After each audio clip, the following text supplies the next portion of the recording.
Lille a perdu vendredi, Monaco s'est imposé dans l'après-midi. Le PSG a l'occasion, en cas de victoire face à Nantes, de reprendre 5 points d'avance sur l'ASM et de reléguer le LOSC à 10 points. Parisiens et Nantais se sont imposés la semaine dernière en championnat en Coupe de la Ligue. Les deux formations se retrouvent d'ailleurs en demi-finale de cette compétition à la Beaujoire début février. Mais en championnat, ce sont donc les Parisiens ce soir qui se montrent les plus fringants. 10e minute de jeu simplement et Thiago Silva vient propulser la balle au fond des filets. C'est le 3e but du capitaine parisien dans le championnat. Une séquence sur coup de pied arrêté que l'on a l'habitude de voir au PSG, avec Cavani qui coupe au premier poteau et Thiago Silva qui a bien suivi. Les Parisiens étouffent littéralement les Nantais qui ont toutes les peines du monde à sortir de leur moitié de terrain et même de leur surface de réparation. Et les Parisiens vont obtenir à la 36e minute un penalty un petit peu généreux quand même, sifflé par monsieur Delerue sur cette faute d'Aladur sur Marco Verratti.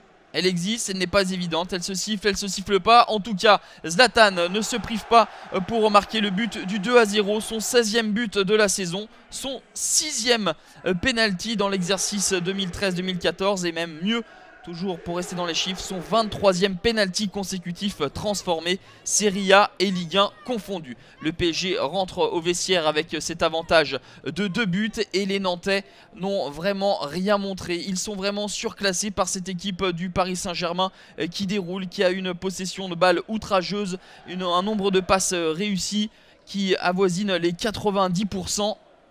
Et Van der Wiel centre au 2e poteau. La tête de Matuidi est reprise par Thiago Motta. C'est le but du 3-0 pour le PSG. Révélateur du positionnement haut des Parisiens. Ce sont les deux milieux défensifs qui sont artisans de ce but. Matuidi à la passe décisive. Thiago Motta à la finition. Le FC Nantes est dépassé. Ça fait 3-0. La soirée va être longue pour les Nantais car le Paris Saint-Germain ne dessert pas son étreinte. Un pressing une nouvelle fois qui va se montrer payant car Ibrahimovic va servir sur un plateau Edinson Cavani.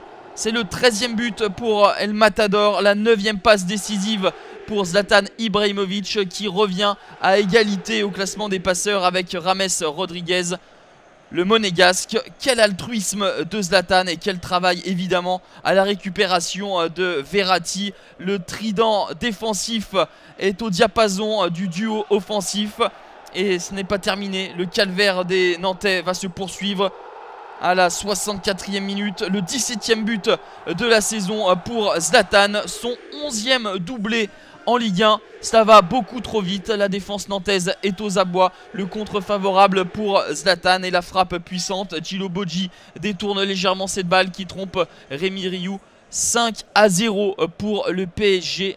Véritablement trop fort ce soir. Véritable démonstration pour des Parisiens qui se sont baladés ce soir et qui égalent avec 50 points le record de points après 21e journée détenu jusqu'alors par Lyon lors de la saison 2005-2006.